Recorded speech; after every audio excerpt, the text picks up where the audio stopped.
I just finished a 2 lightsaber commission for a customer, the first of which is what I'm going over in this video, the Knight AS2. Since I've got 2 of these videos to make today, I'm going to try to get through this as quickly as I can. But before we do that, if you guys like these videos, please be sure to like and subscribe. And if you guys want to commission one of these from me, feel free to contact me on Instagram, the link is down in the description below. Or you can check out my brand new website that I have, averycastillo.com. Now, without further ado, let's check out the lightsaber. Alright, I'm going to start by generally going over how this works, and then I'll get into the install and some things to keep in mind about the lightsaber. So to access the chassis, you just unscrew the pommel. You can shake it in order to get it out. I don't know if you need to shake it in the future, it might wear down over time just from the constant going in and out. But for now, you just shake it a little bit and it'll come right out. This is the chassis. Buttons on top, crystals here. There's a kill switch, speaker, and then the battery. I'll get more into that later, but for now, the battery goes in here, the negative is towards the crystal and the emitter, and the positive goes towards the speaker. It can be a little bit of a tight fit with this one because the spring is stuck out a little bit more. There you go, not too bad. And I have it a bit silent right now because it was quite loud, but you can raise the volume. I'll show you how to do that in a little bit.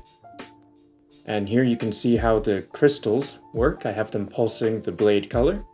This is the cave sequence arrows for the Luke Skywalker lightsaber, but I have it for this one since it's got some green and red greeblies there. And then we've got the NeoPixel connector on top.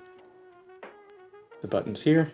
To put this inside the lightsaber, you're going to want to line up the buttons with the control box. And then I did add a screw, I'll talk about that a little bit later, but this sticks out a little bit so that we can make use of this guide channel. So you won't misalign the lightsaber. There you go. And then you just wiggle it a little bit, push it right in, and screw in the pommel. Now you can access the buttons.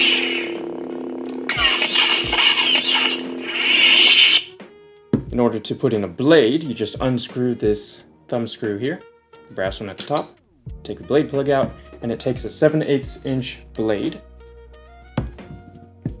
I'll put it off to the side here and then screw it in. There we go. And now we have the lightsaber. Let me try and make some room here on my desk so I can show it to you.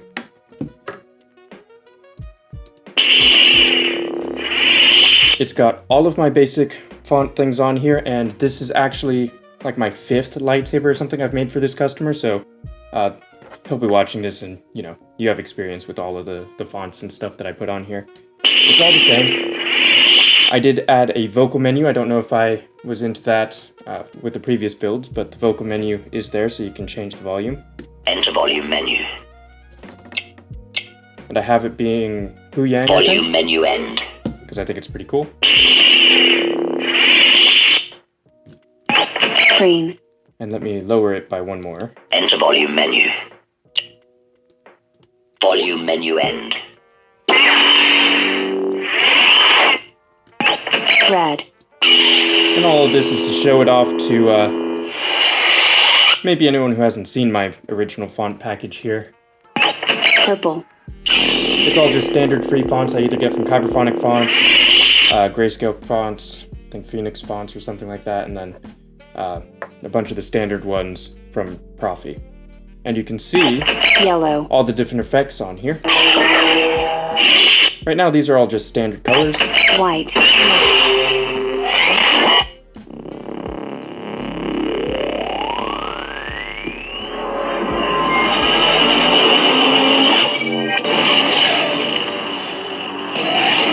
But now it's going to start to get into some of the fancier effects. You can see the cooldown that I've done on a few of them.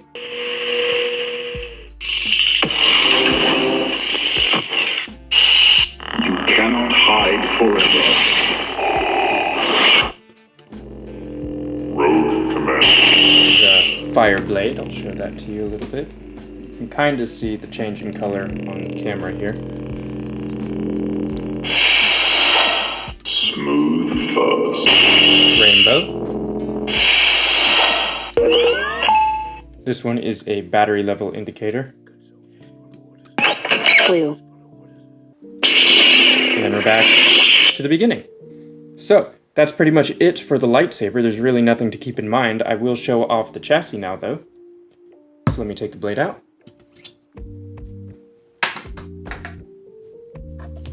Blade plug goes right back in.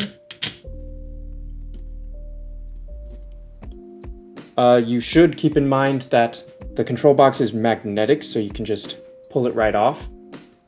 So I don't know whether that would be an issue. It might just be smacked around somewhere, but that's how this is held on. And it seems like one of the screws came off and it just magnetized itself. So let me just screw that back in real quick. You can adjust the tension for this magnetic section, and it'll affect how the buttons get pressed, so keep that in mind. Green. Blue. There we go. Let me unscrew this now. And that's pretty much all you need to know about the hilt itself. Let me take out this thing. A little bit of a shake, and boom, it's right out.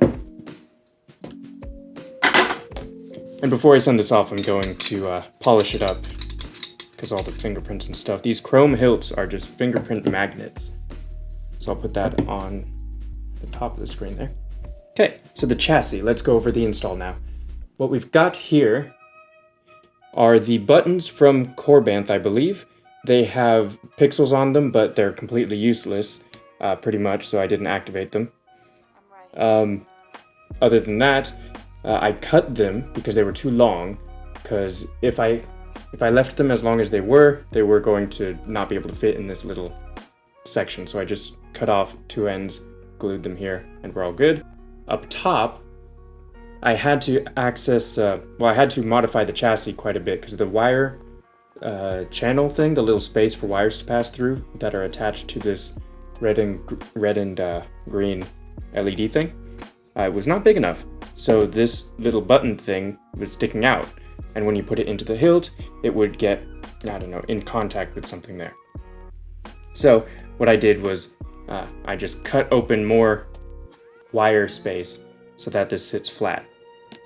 Now, the other thing I want to talk about is the NeoPixel connector. I was sent a NeoPixel connector lens, but this lens is not actually for this NeoPixel connector. As you can see from the patterning here, the middle ones are kind of in a star shape. So you've got 5 outside and 1 in the middle, while this one is more like a plus shape in the center. And I guess they're for different NeoPixel connectors, so I couldn't use this lens. But it's still perfectly fine to use it like this, because the pins are protected from the outside, or by the outside of the chassis. Now, the crystal chamber itself, I have it set up to be mimicking whatever the blade does when it's on, and then mimicking the blade color when it's off. Now, I have a transition effect on, and a transition effect for off. I'll show that to you. So it just sort of flashes white, but when you turn it off, it'll flicker, and then it'll do a cool-off effect. I like doing this for all my crystal chambers, and you can obviously just adjust it to however you want. There you go, back to blue.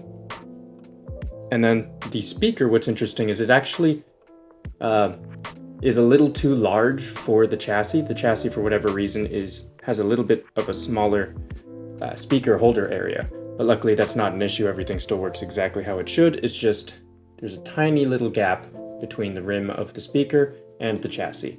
This is held on with E6000, holding the base of it to the base of this. So the platform that this sits on is just glued to it. The soundboard, that is also glued in with a couple drops of loctite, because I don't want that popping out. And then to take out the battery, you can just press on this side. It'll come right out. You can have access to the SD card here. Just use your fingers or some tweezers. It's a Proffie 3.9, which is way better than the Proffie 2.2 because it holds a lot more storage, and I don't know, it's got a lot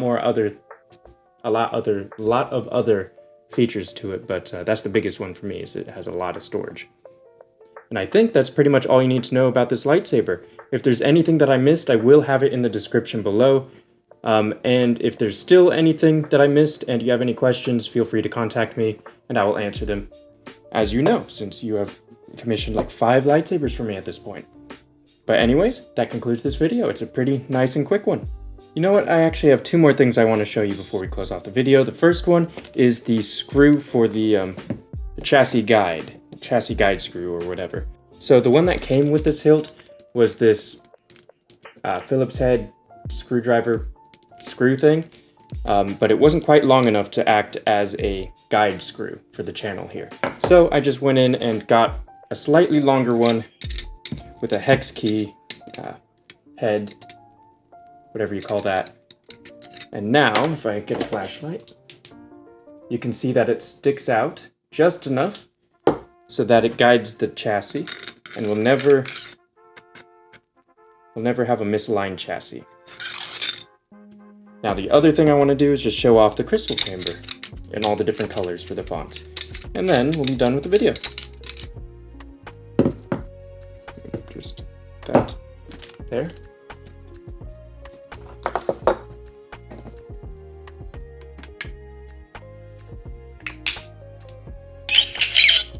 Okay, let's take a look at these colors.